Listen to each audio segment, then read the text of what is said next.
Life is a game. First, what is the law of assumption? The law of assumption was originally a concept promoted by Neville Goddard.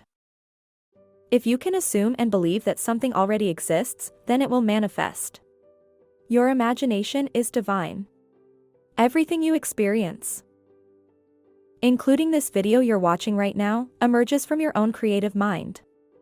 Within this mindset, the God of the Old Testament is merely a symbolic pictorial representation.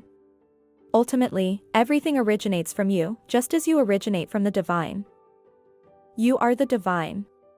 Upon hearing this, people immediately want to refute it. The only divine force is the imagination you possess. Each of us is a creator, encased in human flesh, harboring a sublime nature within. We inhabit an infinite web where countless realities coexist. Through the workings of mental images, emotional thoughts, and expectations, we select from infinite potential experiences. Every man and woman you encounter is a branch of the Creator, all equally creators. We intersect within universes constructed by each other's thought systems until we experience the ultimate realization of our own immersion. The Creator dons human form to bestow life upon humanity. The Creator's love for the life He created is so profound that He willingly entered a state of complete immersion, forgetting His own divinity. What manifests in this universe is a mysterious play. Each person sleeps like a butterfly in its chrysalis, forgetting their true nature, experiencing joy and sorrow, triumph and suffering, until finally realizing the truth. The Creator is awakened and returns to the true self. Today's video introduces the life of Neville Goddard, the father of the law of manifestation. On February 19, 1905, Neville Goddard was born into a British family in Barbados, part of the British West Indies. He was the fourth of 10 children. The Goddard family ran a thriving grocery business, ensuring Neville enjoyed a relatively affluent childhood. In 1922, at age 17, Neville journeyed alone to New York City to study dramatic performance, where he began to make a name for himself. He appeared in several roles on Broadway and in vaudeville, and also joined a dance troupe touring worldwide. During these years in show business, Neville encountered diverse mystical philosophies. While touring Britain, he met a Scotsman, with whom he engaged in a series of discussions and dialogues. This Scotsman gifted Neville a book on the power of the mind. Upon returning to New York City, Neville decisively abandoned the entertainment industry, dedicating his full energy to spiritual and mental exploration. During this period, he married his first wife and had a son named Joseph Goddard. Neville Goddard's first marriage was brief, and he remained single until the 1930s when he met his second wife. Though he loved performing, his acting career did not succeed. From 1922 to 1930, Neville Goddard endured financial hardship and uncertainty about the future, a period that proved the most challenging phase of his life. These trials prompted him to contemplate the meaning of existence, gradually sparking his interest in spirituality and the occult. Pivotal turning point in Neville's life occurred in 1931 during a Christian lecture, where he encountered a mystical teacher named Abdullah, a Jewish descendant from Ethiopia. Abdullah's mystical interpretations of Christian doctrine drew Neville deeper into exploring these metaphysical concepts. Abdullah taught Neville that no force beyond his own imagination could influence his way of life. Under Abdullah's guidance, Neville studied Hebrew, Kabbalah, and the true meanings hidden within the symbols and metaphors of biblical texts. Abdullah also taught Neville about the power of imagination and the laws of manifestation, instructing him on how to alter reality by living at the endpoint of his imagination.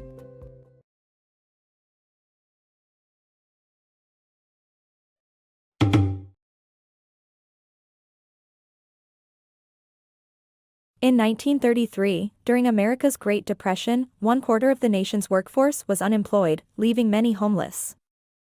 Neville was a dancer in a troupe, but no one paid to see his performances. Even eating became a struggle. "I'm a dancer," he said, "but who'd pay to watch dancing when they can't afford food?" All the theaters were closed. Times Square had 50 theaters, but no more than 3 were open. I'd dance for anything, just for a meal. I was so lowly, but no one cared about a dancer. What could I do? I want to go home, back to my homeland, Barbados, but I have no money. When I say no money, I mean literally not a single penny. I told my friend Abdullah, I really want to go back to my old home, Barbados. Abdullah said to me, you are in Barbados. You are there right now. I'm in Barbados? Yes, you are in Barbados right now. I was a bit confused, not quite grasping what he meant. Later I realized he was telling me that if I want something, the moment I desire it, I must assume I already possess it. I wanted to go to Barbados, so I was in Barbados, my homeland. So tonight when I sleep in Barbados. How to achieve it? Through imagination. Imagine New York 2,000 miles north of my hometown. Imagine myself in Northwest Barbados. Months passed, and I saw no evidence. Neville wasn't a master manifester from the start, he too often failed when applying the law of manifestation. Months passed, and I saw no evidence.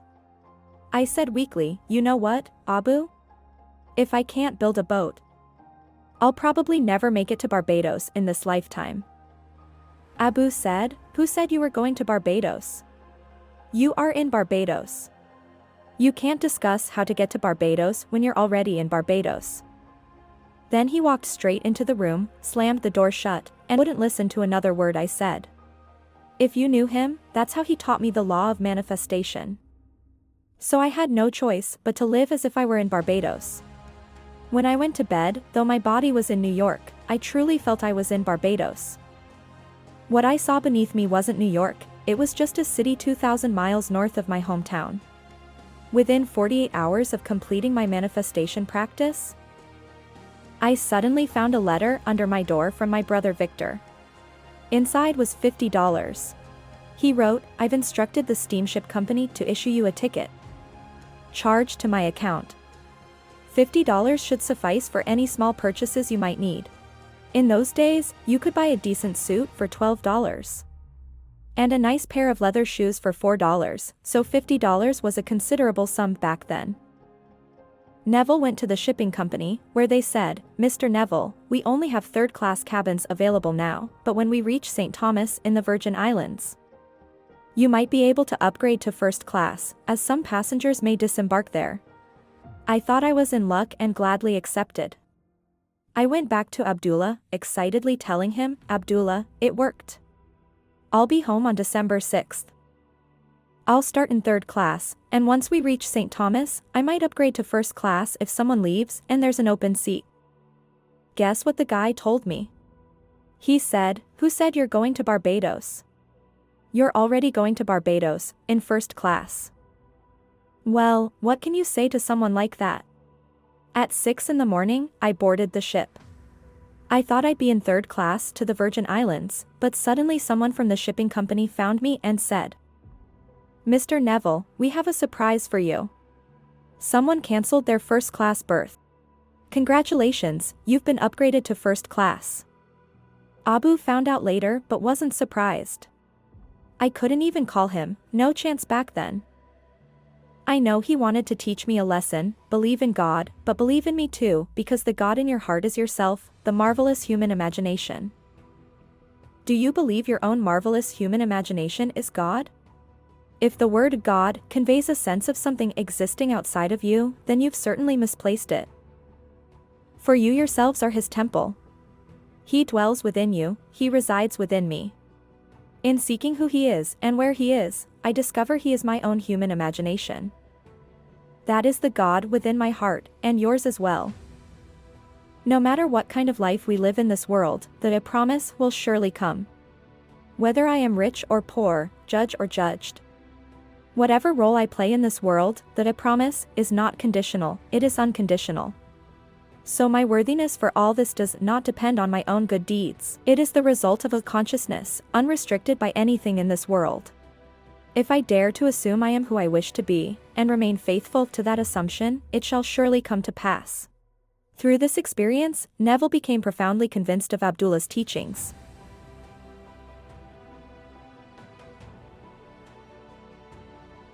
God, the true self, must have a vehicle of expression.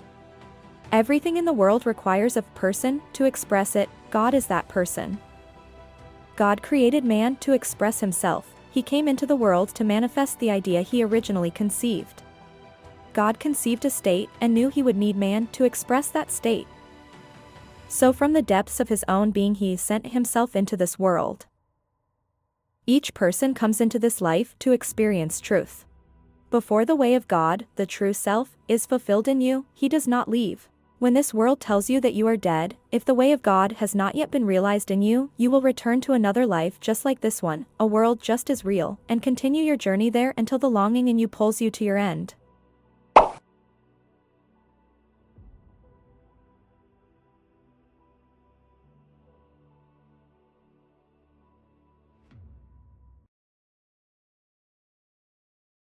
God is a consciousness of being, the awareness of existence called I am. In the New Testament, this appears hundreds of times. I am the shepherd, I am the door, I am the way.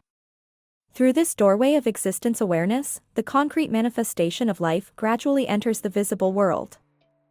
I am states a condition you already possess. It is a state of being, not a wish. You already are it, you already have it, you are. People project outward whatever they are conscious of.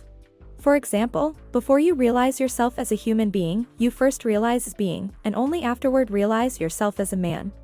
Thus the original of conceiver is always greater than your concept of the human. The awareness of being makes all things possible. Raise your consciousness to the natural state of the thing you desire. Your inner I is God.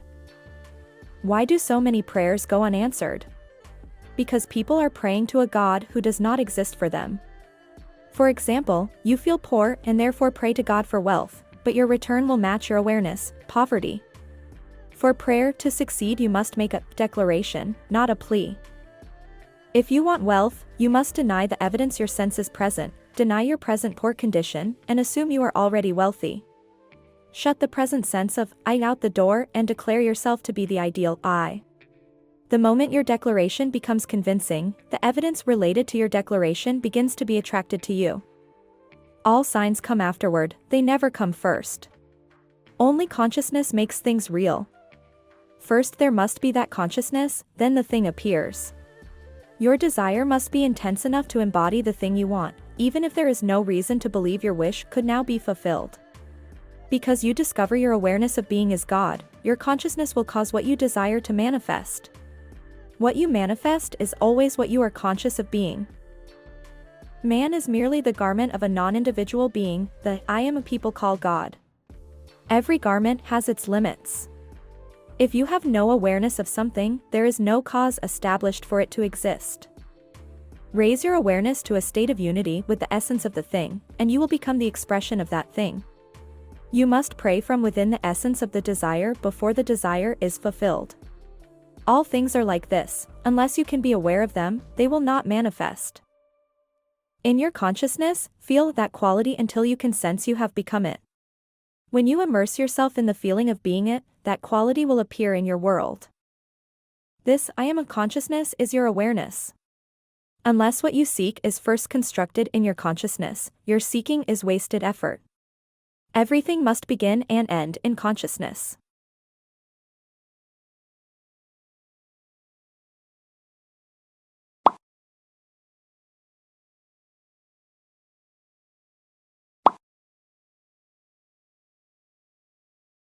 In 1943, during World War II, Neville Goddard was drafted, though he did not want to serve. By then he was already a spiritual teacher who believed his mission was to continue teaching, not to remain in the army. He was 38, felt too old to be an effective soldier, and had a wife and daughter at home who needed him.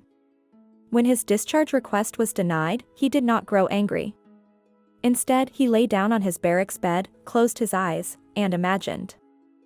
Each night he touched the walls and objects of his apartment in his imagination, feeling them until, in his inner world, he was returned home. A few weeks after sustaining this imagined experience, Neville received notice that he would be reassigned to a non-combat unit, and soon afterward he was granted discharge. Your imagination is the tool by which your inner world creates your outer world.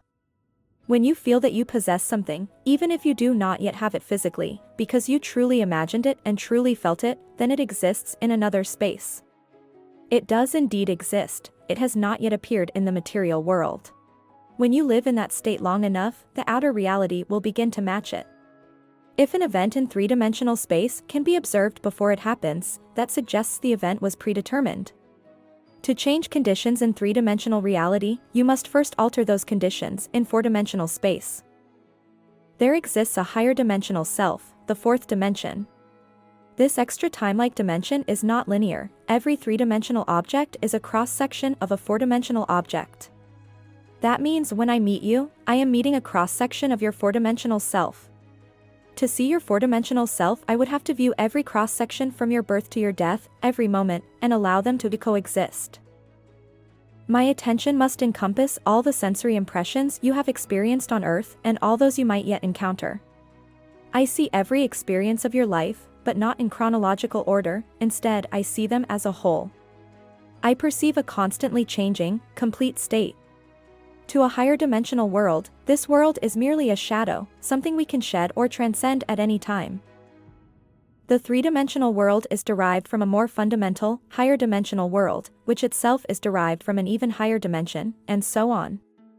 It's like 3 dimensions are the projection of 4, for the projection of 5, and so forth. Experience the feeling of your wish already fulfilled, and live from that belief. Once we regard a desire as already satisfied, the I in four-dimensional space begins to find ways to realize it. We must hold our attention on the unseen state until it acquires a sense of reality. Desire gains vividness, the quality of being real, through concentrated attention.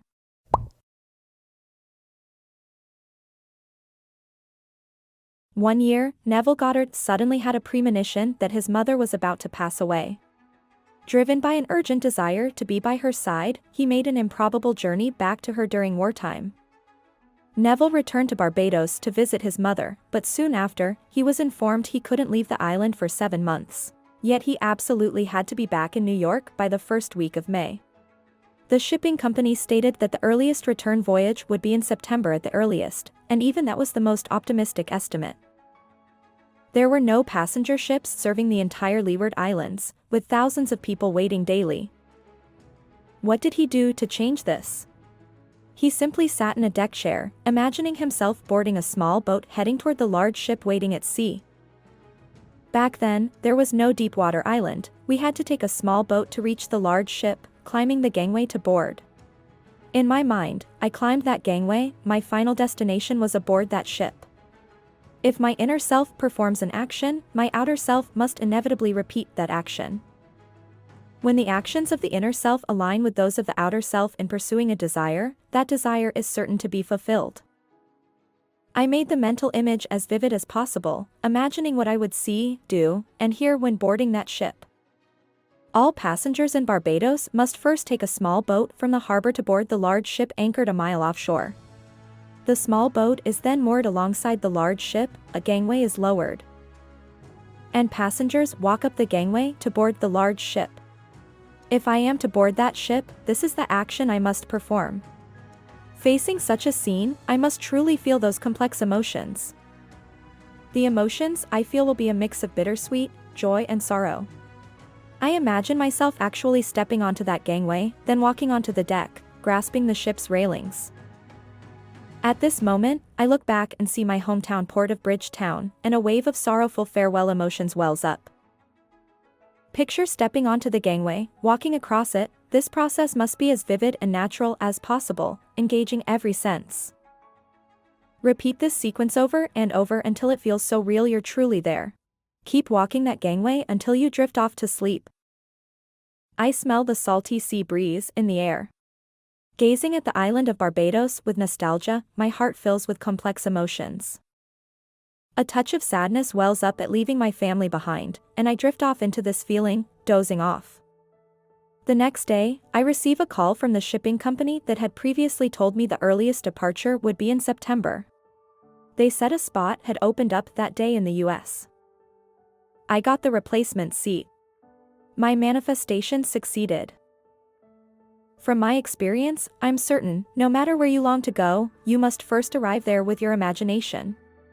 Some may reject your request. But when the time comes, they might even help you, as if it were already meant to be. Vivid temporal and spatial conditions are crucial. To manifest your desire, a natural and vivid time-space must first be anchored in your consciousness. Until the sensation is consciously established and brings you a sense of entitlement. Recall memories associated with the desire, goal. Creating a subjective reality in the present that exists within that time. You are not embarking on a mental journey but rather collapsing space. Feel and observe the reality you desire until you consciously imprint this reality deeply within yourself. If you cannot visualize it in great detail, sense its general outline and shape, then in your imagination, pull it closer and closer. Feel it so vividly real that it naturally appears in the room you're in. Finally, experience the excitement of your wish have come true, then open your eyes and return to this reality. From the 1950s to the 1960s, Neville Goddard's teaching career reached its peak. He held lectures across the United States and authored several books, including The Secret of Feeling and The Awakening Imagination. During this period, there were also challengers who openly questioned his law of manifestation. During one of Neville's lectures, an audience member, after hearing Neville speak about manifesting by climbing a ladder, issued a challenge. "I'm going to prove your law is wrong. Tonight, I'll test it myself." This listener hadn't climbed a ladder in years.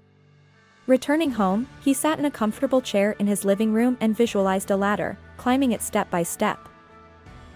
He climbed the ladder repeatedly in his mind until he fell fast asleep while performing the action. 4 days later, he visited an old friend he hadn't seen in years. The friend asked if he could climb a ladder to reposition a painting. At the time, he didn't realize anything unusual. Only after climbing the ladder did it suddenly dawn on him.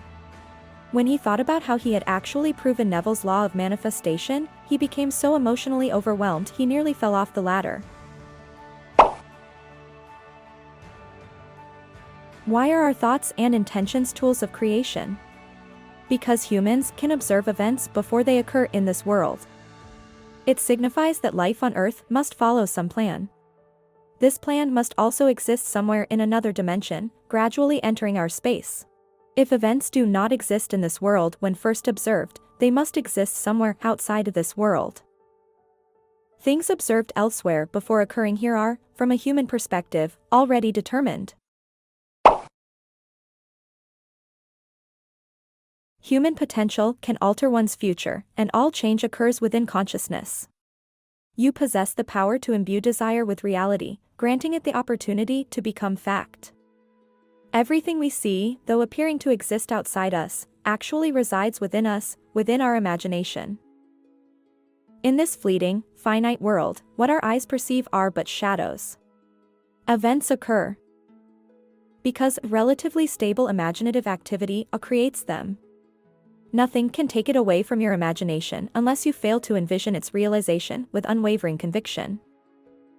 Imagine what you desire as real as the physical world, so convincing that you can persuade yourself, then it will come true. Your creative power requires no connection to this world.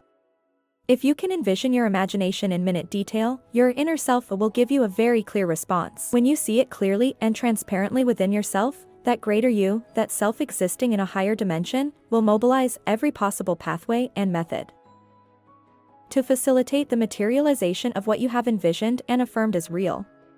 This world, which we perceive as solid and real, is actually a projection of the fourth dimension. We can transcend it at any moment. It is a primary world abstracted from a higher dimensional realm. You should focus on the final outcome, not the process. This means you must visualize the result and convince your subconscious that the desire you long to achieve has already been fulfilled. In 1970, Neville Goddard's health began to decline, yet he persisted in giving lectures and writing. His teachings during this period grew deeper and more profound. He declared he had attained the highest level of spiritual awakening and foresaw his own death. His final public lecture was held in Los Angeles in 1972. In that final address, he stated, "I know my time is short. I have completed what I was sent to do. I am now about to depart. I know I will not reappear in this three-dimensional world, for within my heart, my promise and calling have been fulfilled. As for where I am going, I will be there with you, just as I am here with you, for we are all brothers, immersed in infinite love for one another."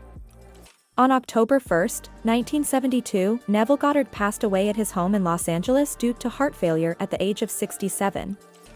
His influence lives on through his books, recordings, and disciples.